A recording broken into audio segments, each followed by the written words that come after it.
Well, hello everyone, it's Rick Passek, FlyFish Fanatic, and welcome to my tying bench. Today we will be tying a leech pattern, super simple leech pattern. It's all dubbed, but it is my go-to at dusk. It's my first leech on at every lake I ever go to.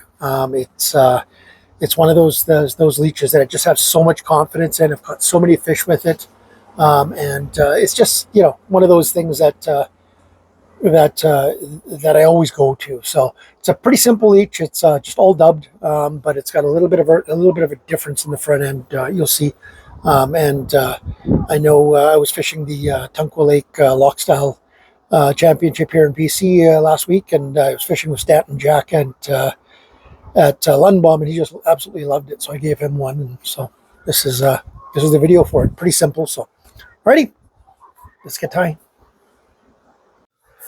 So today we have a FW 580 size 10.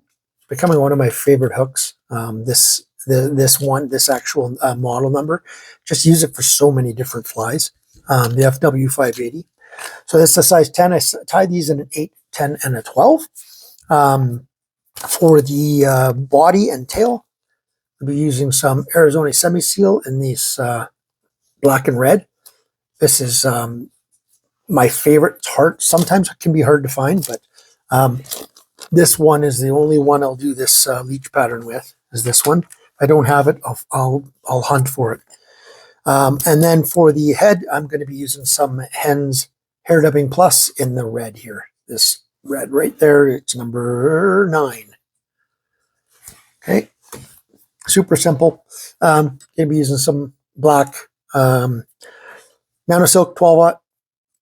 So I'm just going to run it through my wax here just to make sure it sticks to the hook. Nothing worse than having a fly spinning on you. Just come back to the bend of the hook. This one does have a barb in it, so I will be pinching the barbs later. I always pinch the barbs after, just I do it the same way every time, so I don't forget. So now I'll take my dubbing, and what I'm going to do is I'm going to see if I can show you guys, but I'm going to pull it out, and you can see it's all going in one direction. And I'm putting this down on my table. I know it's kind of difficult because you guys don't see it, but again, all in one direction. I'll just stack that on top. All one direction, stack it on top. So then what I do is I'll show you, I'll just kind of roll this in my hands a bit. So it's all in one direction now. And then I'll put a roughly about the halfway point, a little bit more sticking out the front because it's going to have to fold over. I give it a couple of good tie downs. Then I'll flip this over and go that over top of it, all the way back to my bend of my hook there, and then I'll go under the package and over. Now, you will lose some. It's totally fine.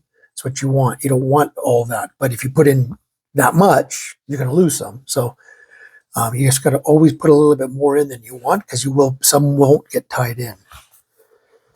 Okay, so now I'm going to come back forward to a dubbing loop, all the way back. Make sure when you're doing your dubbing loops that you put your line over top like that. It just helps lock it. Okay. A wax.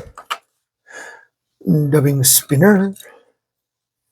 This is one's from Stoneful. And then, same thing, down on my table here, what I'm going to do is I'm going to take it out as it comes out like this, and I'm going to stack it in the same direction, and I'm going to make a bit of a package. You'll see when I pull it up. So I push it down a bit because it kind of keeps it together. So I get a little bit of a package, and I'll put that in between my thread here. And then I'll spread this out just so it doesn't bunch. Okay.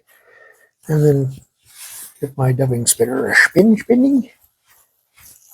Now, the nice thing with Nanosilks and GSPs, you can spin till the cows come home, and it they won't break. Well, I won't say that. They won't break, but it's a lot less chance. So now I'm just going to, I'm actually going to take this. That's the nice thing with this spinner. This head comes off. And you don't have the handle, so it's not in the way. Okay. And as I go around, I'm going to make sure I stroke all the material back. Not too worried about what it looks like at this point because it's going to get ugly. It just does. I come all the way to the front. I don't want to overcrowd the head. See, it's kind of bare there a little bit. That's good because that's where I'm going to put my little hot spot, if you want to call it that, or my collar.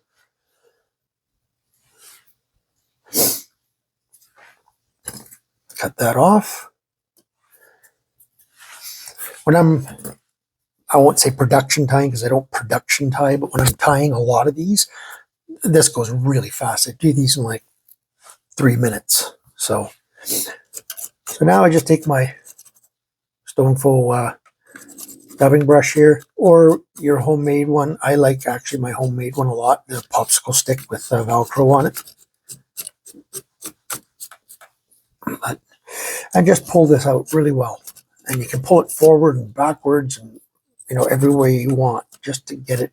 You just want it out because you want that body flowing, right? You don't want any of the underbody all stuck. So this probably takes me more time than the rest of the fly.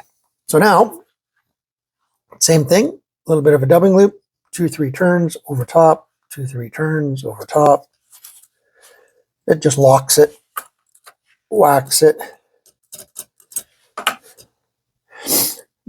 Dubbing spinner, my handle back in. And then I'm going to grab some of that red. Don't need a lot of this. It's just like I said, it's a bit of a collar, right?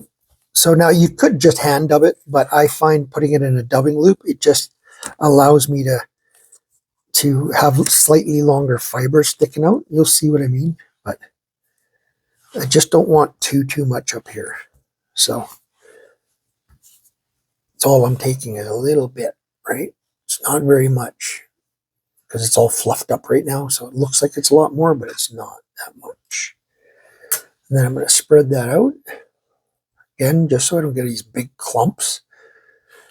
Give that a good spin up.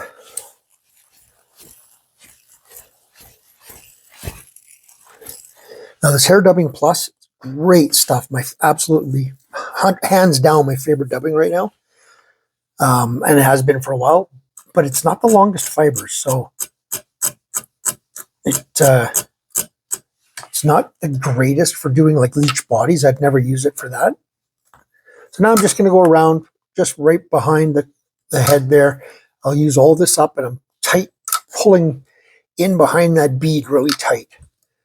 I want it right in behind that bead. Okay, and then tie that off, tie that off.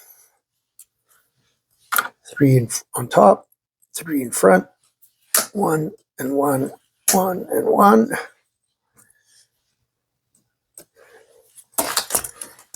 Now I'll do one whip finish, set of whip finishes here. And I really want to make sure I pull that in. You see how it popped in there? It really pulls in there. Second set, I'm going to put a dab of head cement on the thread. I don't want it on the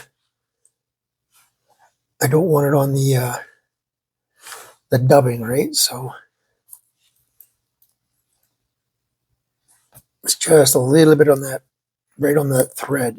Pull that right in there. I usually do 2, and then I'll do another one just in case. And usually I'll put a little bit of head cement on that last one too, but just for video sakes, I didn't. So now, again, take my dubbing brush and just brush out that red.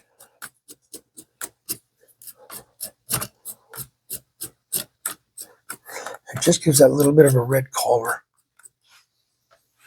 Now, I have done this one on my channel before, but slightly different. I've improved it just a little bit with that using that Hair Dubbing Plus instead of using a semi-seal, because the semi-seal I found was coming back too far, and then when it got wet, it looked more red than red and black. I want the red and black, but I want a little bit of that extra red in the head, and that's why I put it up there. It's just a little bit, just a highlight, almost like a hot spot. But when this gets wet, let's just see if I can.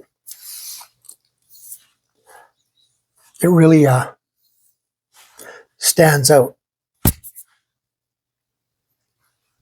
Right, that little red hot spot there really slickens back there, right?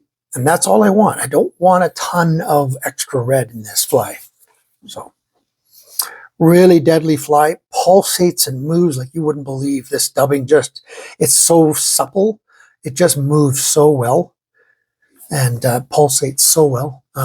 Just an absolute deadly fly. Probably my favorite fly at dusk. I love fishing leeches at dusk, and this is almost always the first one I grab for, is this one. So I do tie in another one that's almost opposite. Just for the tail portion, I'll tie in red, and then I'll do the body all the way up in this red and black, but I'll have a red, just pure red tail.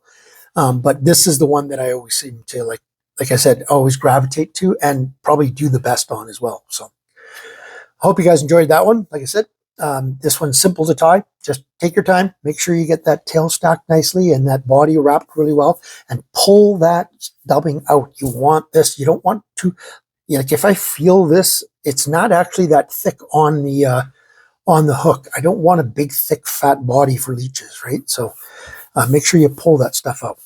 Okay. If you subscribed, thank you very much. If you haven't, please consider doing so. It really helps out. With the algorithm and all that stuff. Make comments and like the videos and stuff too. They really helps me with like I said, with the algorithms, and gets more views and just helps push me out there a bit more, and then I can create more content and so on and so forth. So alrighty, and just wait for January, February, March, somewhere around there. I've got a big announcement coming up, so it's gonna be cool. I think you guys will love it. So hopefully I can get it done by then. We'll see. It's a ton of work, but we'll see. Alrighty. See you on the next video. Tie lines.